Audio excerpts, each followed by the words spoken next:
It's been said that there is no tool for development more effective than the empowerment of women. Even in the most basic institution, it's the mother that always keeps a family intact and makes a house into a home. But nowadays, a woman's role has expanded further than just domestic duties, a role that has been already recognized by the private sector, providing them with opportunities that enable women to reach their full potential, transforming not only their families' lives, but also turning them into active participants in their communities. Good evening, I'm Sean Yao, and this is Business Matters, where doing good is good business.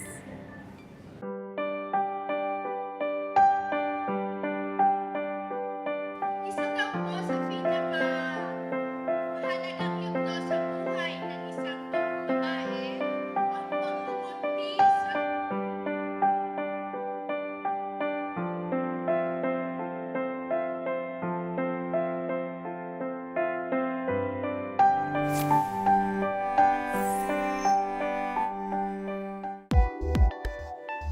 According to data of the Philippine Statistics Office in 2013, 10% of teenage moms died due to pregnancy complications. Teenage mothers face higher health risks compared to older women. These risks are associated with their reproductive organs not being ready for birth. Yung bahay-bata nila, hindi pa sila fully develop. So, pagka ganong maagang nagbuntis, pwede isa pang tendency nun, di ba? Sabi pagka nagkaroon ng maagang karanasan, pwede magkaroon ng cervical cancer. Teenage maternal deaths are some of the factors of growing number of pregnancy-related deaths in the country. 29-year-old Jacqueline Sebel's unplanned pregnancy almost took her life. She experienced risky pregnancy due to her firstborn at the age of 17, 12 years ago. Jacqueline suffered from eclampsia, a condition occurring in pregnant women suffering from high blood pressure. Now, Jacqueline is solely carrying the responsibility of raising her 4 children. Nabuntis po ako 17 years old. Hindi ko naman po pinalano magkaroon ako ng anak, pero nabuntis na po ako eh. Kaya pinag-ipunan ko po, pero kahit diyanan ko po, walang tumulong sa akin. Mahirap po. Mahirap po sa akin na ganito walang makain.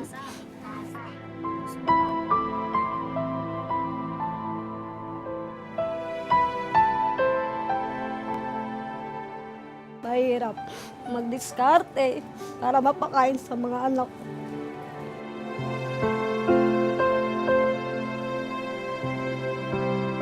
Hindi po sila nakakapasok pag wala pang baon. Kasi gusto ko po makapag-aral sila, wag sila gumaya sa akin. Hangin. Abot. Aside from financial problems, lack of information about safe motherhood made Jacqueline's pregnancies very difficult. Yung doon po sa panganay ko, 50-50 po ako. Namamaga po yung buong kong katawan.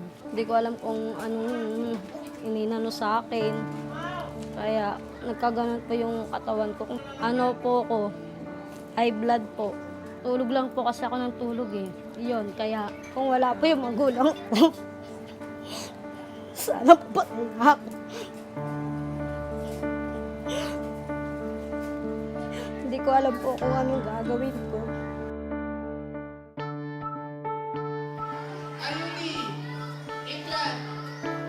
The alarming increase in the number of maternal deaths in the Philippines is one of the reasons that this program seeks to continue in educating more people, knowing the high risks and huge responsibility that pregnancy entails.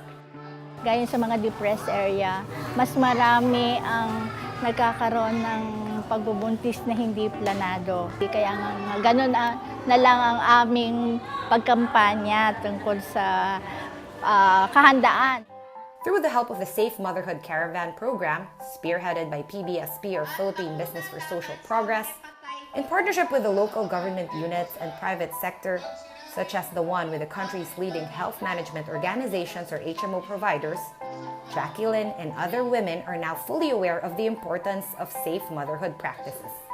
Useless na meron kang services dyan kung hindi talaga sila pupunta or they lack the knowledge in terms of these safe motherhood practices. They do not practice prenatal. Okay, hindi sila nagpo-postnatal lalo na. So yung delivery din, they are very used to the traditional birth attendant, and which is really very risky. Yung first time ko pong magbuntis, wala po silang sinasabi na gano'n. Mag-family planning, gano'n. Hindi po kasi ako naniniwala.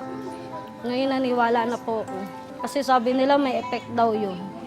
Na hindi ka nireregla kasi baka daw magkaroon yung mamuo daw yung dugo doon sa loob ng tiyan mo. Pasalamat nga po ako dahil nagkaroon po ng mga ganyan, mga activity na mga ganyan po. Maganda po sa mga bata pa pong nag-asawa. Kailangan po gumamit sila ng gano'n. Marami po akong natutunan kasi lahat ng mga injectable na subukan ko na po siya. Pero ang umepek lang po sa akin, implant. Hindi na po ako nagbuntis. Mag-4 na buwan na po, hindi na po ako nasundan sa bunso ko.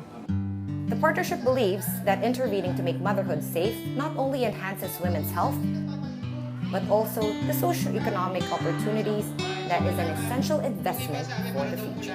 And beyond that, I think the world has gotten smaller. And we find out that the problems have gotten bigger. And there is no one group, no one individual, no one corporation, even one industry that can resolve these issues. The world today requires more collaboration, inter-industry, different industries, even with government. I think the realization of that brings some sense of humility to the exercise that you cannot do this alone. PBSP Safe Motherhood Program is one among 3 of the flagship programs for health. The Safe Motherhood Program is actually a caravan dubbed as Babae, Ligtas, Malusog, Handa. We wanted our mothers to be prepared.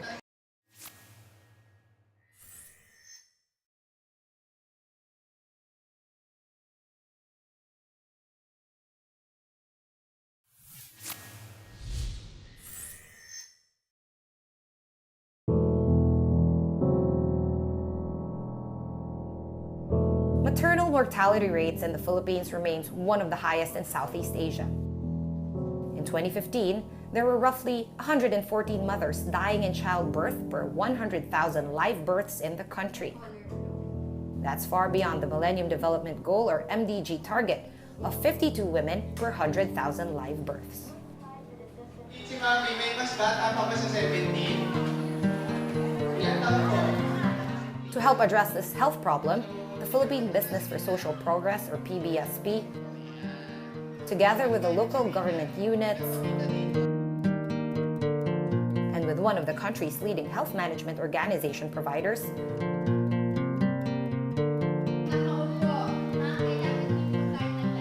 Bakuna laban sa hepatitis. spearheaded a safe motherhood caravan nationwide. This aims to educate women about safe motherhood practices. PBSP Safe Motherhood Program is one among 3 of the flagship programs for health. The Safe Motherhood Program is actually a caravan dubbed as Babae, Ligtas, Malusog, Handa. We wanted our mothers to be prepared in terms of pregnancy-related diseases.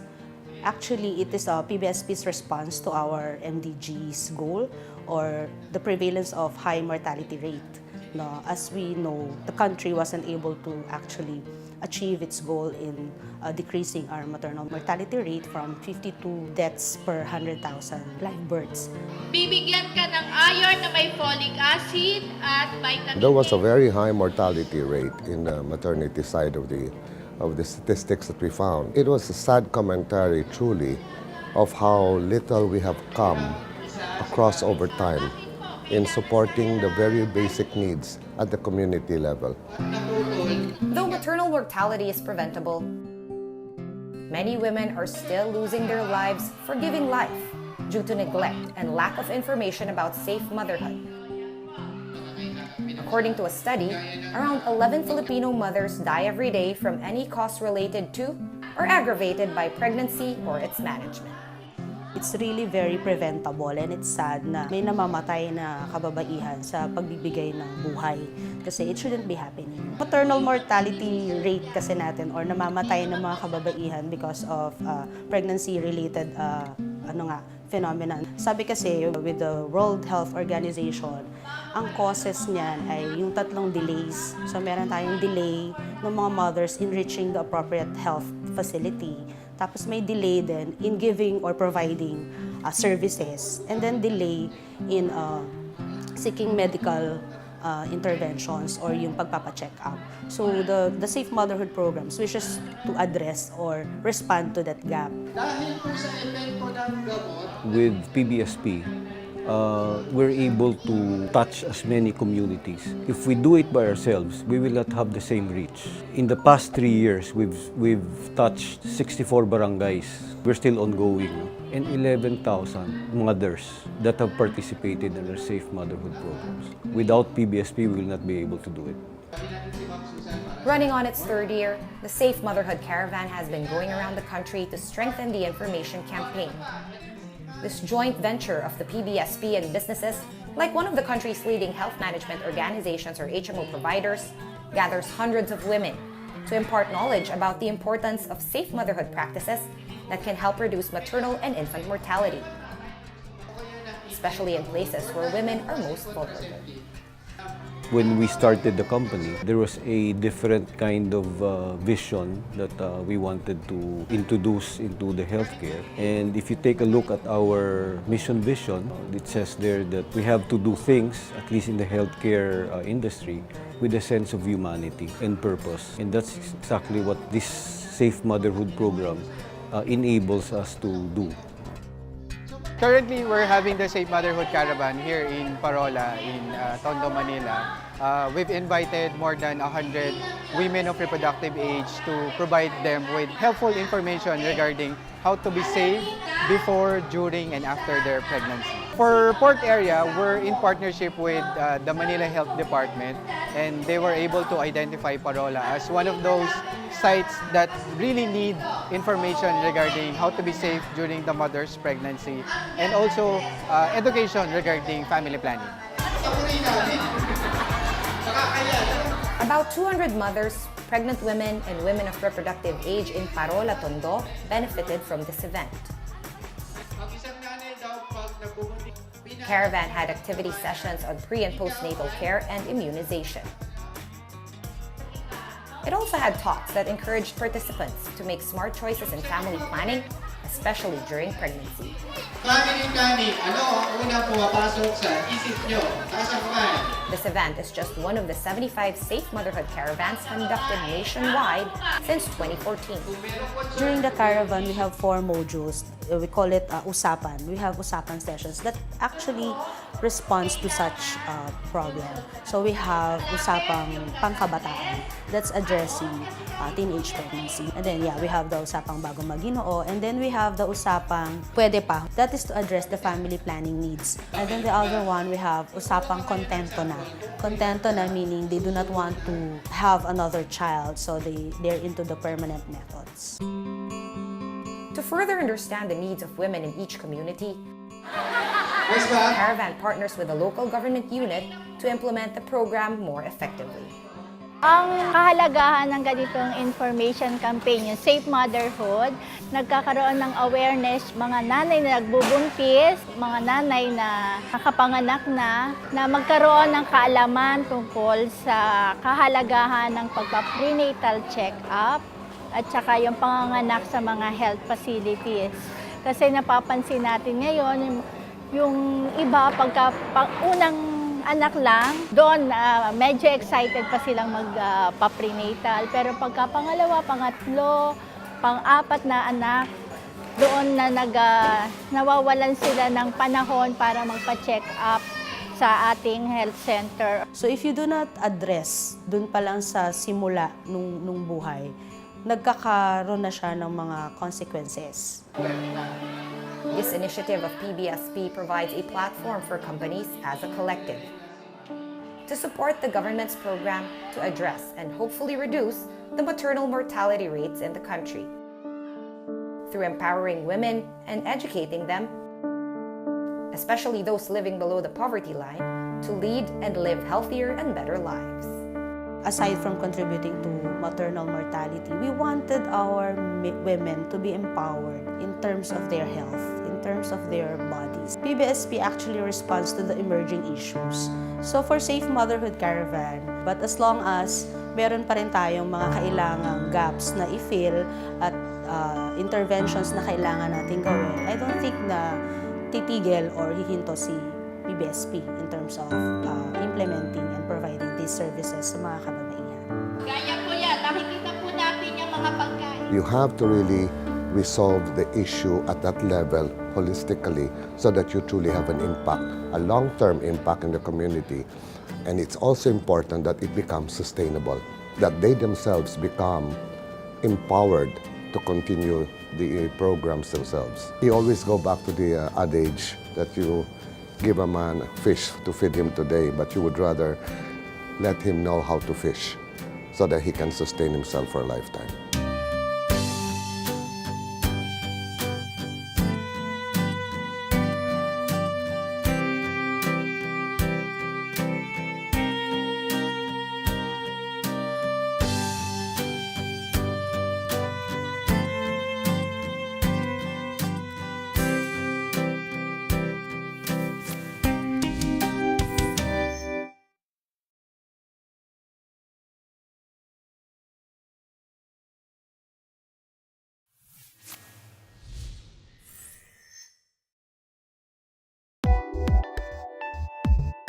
Aside from better health,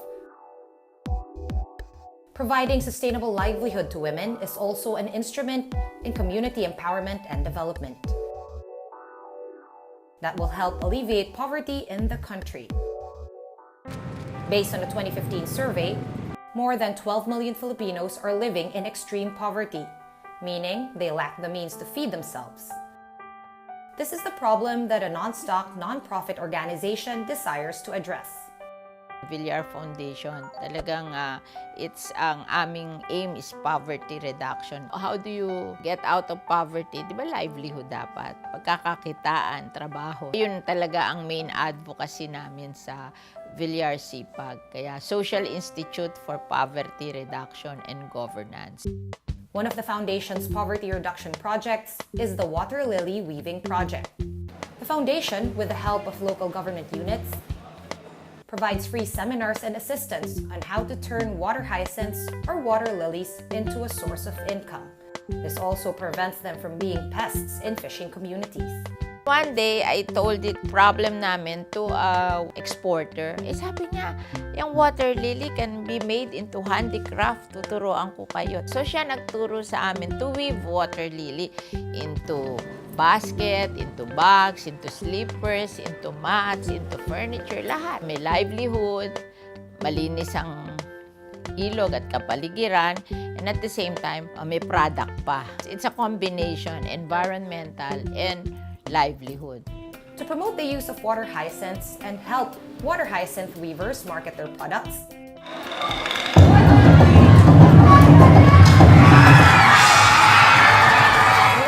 Water Lily Festival is held every year. It's now on its 12th year. Different products are showcased throughout the day-long festival, including the beautiful gowns of the contestants in the Miss Las Piñas Water Lily pageant. The festival aims to showcase Las Piñas residents' artistry and love for the environment. To lessen poverty incidents and add to people's incomes, the foundation also takes into action the importance of sustainable agriculture by giving free trainings and promoting urban farming and boosting food security among Filipinos. Kami nagpa-farm school kami ngayon. We're teaching people how to do proper agriculture para lumakas ang kita nila. We're building farm schools in every town in the Philippines to teach our farmers how to produce more and how to produce it competitively. These are just some poverty reduction efforts of the foundation to help create a holistic development in communities. Through its innovative projects, the foundation envisions a healthy, peaceful, decent, and productive life for all Filipinos. This is a long-term commitment namin ni Senator Villar. In fact, a portion of our company has been given to Villar CPAG. So even after our lifetime, it will continue to help people. Malaking tulong po talaga sa amin, lalo na po nakakatapos kami sa maghapon ng banig. Nagiging pera siya kaagad. Halimbawa, wala kaming pang-ulam, ayun, mayroon kaagad kaming naibibili.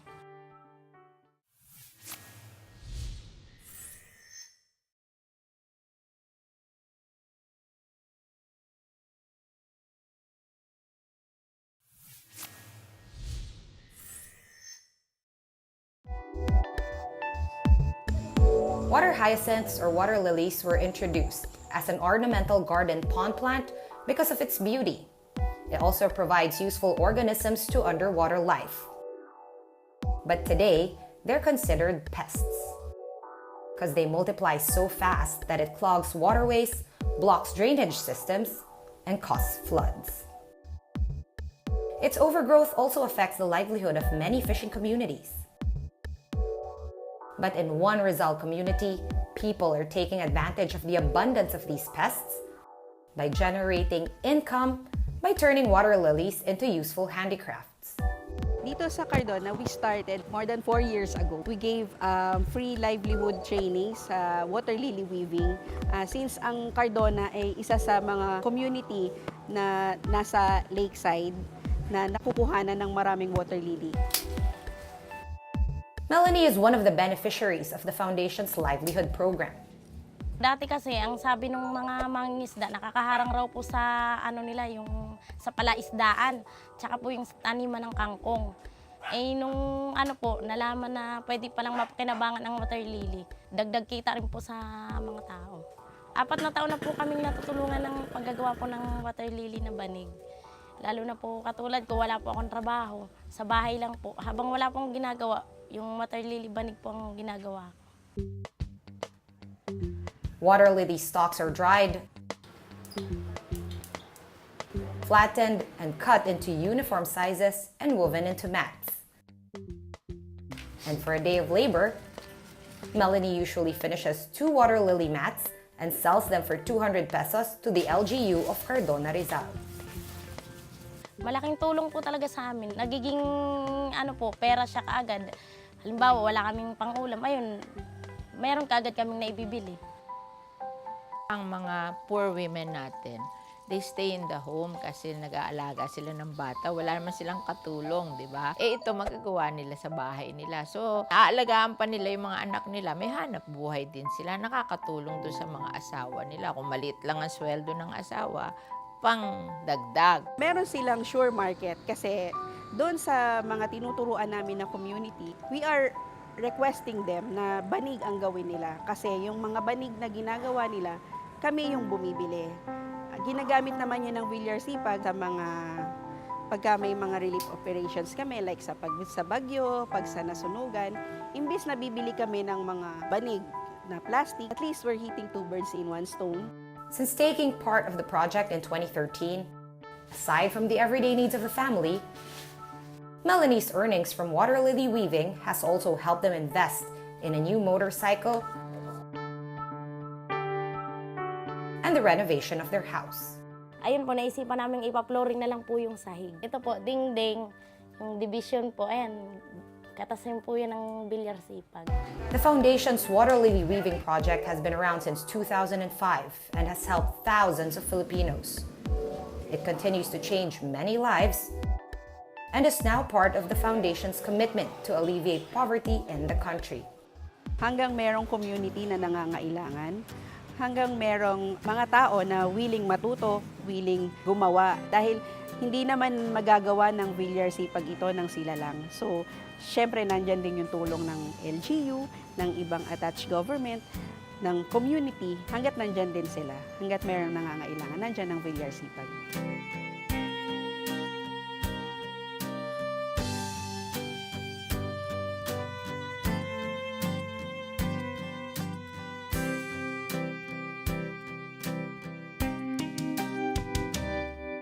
Women will always be an integral part of society. An empowered woman can engage not only her family and community, but also be a powerful agent for nation building. For updates, comments, and suggestions, follow us on Facebook at Business Matters PH and on our website, businessmatters.com.ph. Again, I'm Sean Yao, and this is Business Matters, where doing good is good business.